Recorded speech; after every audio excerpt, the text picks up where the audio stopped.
আসসালামু আলাইকুম। আজকে এক মায়ের কান্না শুনে আমার খুবই খারাপ লাগতেছিল। মোট কথা উনি যেভাবে আমার সাথে শেয়ার করেছেন তাতে আমি খুবই কষ্ট পাচ্ছিলাম বিষয়টাতে। সেই বিষয়টাই আপনাদের সাথে শেয়ার করতে আসলাম। এক মা তার ২ বাচ্চা নিয়ে স্কুলে এসে বাচ্চাদেরকে স্কুলে দিয়ে যেখানে মায়েরা ওয়েট করে সেখানে বসে আমার সাথে কথা হচ্ছিল। তো মায়ের খুবই মন খারাপ এবং চোখ ছলছল করছে এবং খুবই বিষণ্ণ, এটা দেখে বোঝা যাচ্ছে। আমি ওনাকে জিজ্ঞেস করলাম আগ্রহ ভরে যে, "কিছু মনে না করলে আমাকে একটু বলবেন যে আপনার আসলে কি হয়েছে? কেন মন খারাপ?" তো উনি যখন শুরু করলেন আরকি বলা, যাই হোক। তো হচ্ছে উনার ১ম সন্তান, বড় ছেলে। উনার ২ ছেলে, ১ মেয়ে। ছোটটা মেয়ে, বড় এক ছেলে। যেটা বলতেছিলাম খুবই শর্টে বলার চেষ্টা করব। তো ১ম সন্তান ৯ম শ্রেণীতে পড়ে। সেই ছেলে ১ বছর থেকে ফোন ইউজ করে। ফোনের সাথে সে এতটাই আসক্ত যে ফোন ছাড়া সে এক মুহূর্ত চলতে পারে না। শুধু স্কুলে যাওয়ার সময় ফোনটা রেখে যায়, স্কুল থেকে এসে আবারও ফোন নিয়ে বসে। ২ সপ্তাহ থেকে সেই ছেলে বায়না ধরেছে তার আইফোন লাগবে। তার কোন ফ্রেন্ড বড়লোকের ছেলে, তার আইফোন আছে, তাই তারও আইফোন লাগবে। কিন্তু এই উম ছেলের বাবা, তার দাদুর একটা ওষুধের দোকান আছে। তার বাবা সেখানে তার বাবার দোকানে কাজ করে। অর্থাৎ ব্যবসা করে আরকি। তো ওই বাচ্চার মা ৩ বাচ্চা নিয়ে শহরে থাকে। যেটা বলছিলাম যে বাচ্চার মা ৩ বাচ্চা নিয়ে শহরে থাকে বাচ্চাদের পড়াশোনার জন্য। এখন ছেলে ২ সপ্তাহ থেকে বায়না ধরেছে তার আইফোন লাগবে। কিন্তু বাবা-মা আ তাকে বোঝাতে পারছে না। এমতো অবস্থায় বাচ্চা কি করেছে ছেলেটা, গত পরশু তার মা যখন ছোট ২ বাচ্চাকে নিয়ে স্কুলে চলে যায় এবং ওই ছেলেও স্কুলে যাওয়ার জন্য বের হয়। এরপর সে স্কুলে না গিয়ে তার যে বড়লোক বন্ধু তার সাথে দেখা করে তার কাছে স্কুলের ব্যাগ রেখে বাসায় আসে। তার কাছে কিন্তু বাসার একটা চাবি ছিল, তালার।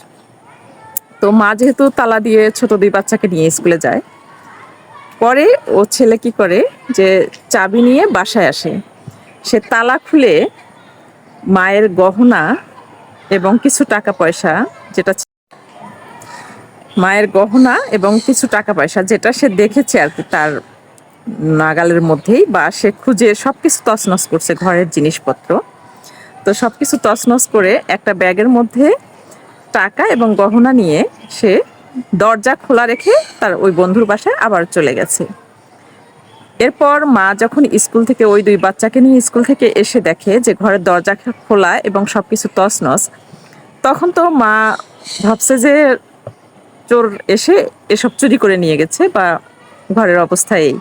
অনেক কান্নাকাটি চিল্লাচিল্লি করছে। আশেপাশের লোকজন এসে দেখছে। সবাই ধারণা করছে যে না, চুরি হয়ে গেছে এই বাসা। এরপর ওই ছেলে বিকেলবেলা আসে স্কুল থেকে। সে আসার পর ওর ফোনটাও কিন্তু হারায় গেছে।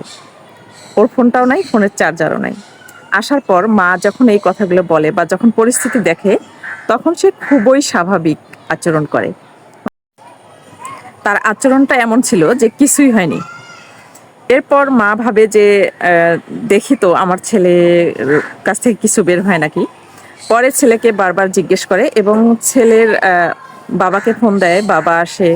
এরপর ছেলের সাথে খুব ভালো আন্তরিকতা আছে এমন তার ভাই ব্রাদার আত্মীয়স্বজন তাদেরকে ফোন দেয়, তারাও আসে, এসে জিজ্ঞেস করে। এবং সম্পর্কে এক মামা আছে যার সাথে ওই ছেলের খুবই ভালো সম্পর্ক, সেই মামাও আসে। এবং ওই মামা যখন তাকে ভালোভাবে বোঝানো শুরু করে এবং বলা শুরু করে, এভাবে বলতে বলতে রাত ১২টার দিকে ছেলেটা স্বীকার করে যে সে তার মার গহনা, টাকা পয়সা এবং তার ফোন সবকিছু একটা ব্যাগে করে তার বন্ধুর বাসায় রেখে এসেছে, সেই বড়লোক বন্ধুর বাসায় যার আইফোন আছে। এরপর মামা সহ ওই রাতেই এবং বাবা সহ ওই রাতেই গিয়ে এরপর বাবা সহ মামা সহ গিয়ে ওই সবকিছু নিয়ে এসে ঘরে রাখে। তো যাই হোক, সবকিছু স্বাভাবিক, মা তো কান্নাকাটি করতেছে। এখন যে পরিস্থিতি হয়েছে সেটা, বাবা তো একদিন থাকার পর তার কাজের জায়গায় চলে গেছে। সে যেহেতু ব্যবসা করে একখানে, সেখানে থাকে, এবং মা শহরে থাকে বাচ্চাদেরকে নিয়ে। এখন যেটা হয়েছে যে মা যে ওই বাসায় ভাড়া ছিল, আশেপাশের প্রতিবেশীরা, ভাড়াটিয়ারা এবং বাড়িওয়ালা মাকে খুবই চাপ দিচ্ছে যে খুব দ্রুত আপনার বাসা ছেড়ে দিতে হবে। আপনার ছেলে যেহেতু আপনার ঘরে এই কাজ করেছে, তার মানে সে অন্যের ঘরেও করতে পারে, মানে সে এখানকার জন্য বিপজ্জনক। খুব দ্রুত বাসা ছেড়ে দিতে হবে। মা এখন ছোট 2 বাচ্চাকে নিয়ে এই 2 দিন, গতকাল এবং আজকে, বাসা খুঁজতেছে, বাসা চেঞ্জ করবে। এখন ছেলের বাবা এভাবে রাগারাগি করতেছে যে ওকে আর টাকা পয়সা দেয়া হবে না, পড়াশোনা করাতে হবে না, ওকে আমি গার্মেন্টসে চাকরির জন্য পাঠিয়ে দিব ঢাকায়। জাস্ট 2 মিনিটে শেষ করব।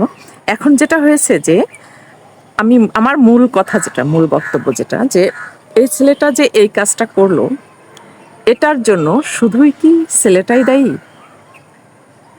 এটা একটা কথা। দ্বিতীয় কথা, সে যেহেতু ভুল করে ফেলেছে, তাকে বারবার দোষারোপ করা, এবং তাকে এই যে এভাবে, সে বুঝতে পারতেছে যে পাড়া প্রতিবেশী, ওই বিল্ডিং এ অন্য যারা আছে তারা সবাই, বাড়িওয়ালা সবাই মাকে চাপ দিচ্ছে, তুমি দ্রুত বাসা ছাড়ো, তোমার ছেলে এখানে থাকাটা আমাদের জন্য নিরাপদ নয়। এই যে পরিস্থিতিটা সৃষ্টি হয়েছে, এইটা আসলে ছেলেটার মানসিক স্বাস্থ্যের উপরে কতটা ইফেক্ট ফেলবে। আর সবচেয়ে বড় যে কথাটা, আসলে বাচ্চাদেরকে না আমাদের ছোটবেলা থেকে নিজেদের অভাবটা, নিজেরা যে কষ্ট করে ইনকাম করি, এটা বুঝতে দেয়া উচিত। চাওয়ার সাথে সাথেই টাকা পয়সা দেয়া, এটা আমার মনে হয় কখনোই ঠিক না। তো ভালো থাকবেন সবাই, আমার জন্য দোয়া করবেন। আমি যেন এরকম গল্পগুলো আবারও বলতে পারি, বা আপনাদের কেমন লাগে সেটা কমেন্টসের মাধ্যমে জানাবেন, তাহলে আমার জন্য একটু হলেও সুবিধা হবে বলতে। আমার ভুলগুলো কোথায় সেটা বললেও আমার জন্য ভালো হবে। আমার চ্যানেলটি সাবস্ক্রাইব করে এবং পেজটাকে ফলো দিয়ে আমাকে সহযোগিতা করবেন। ভালো থাকবেন সবাই। আল্লাহ হাফেজ।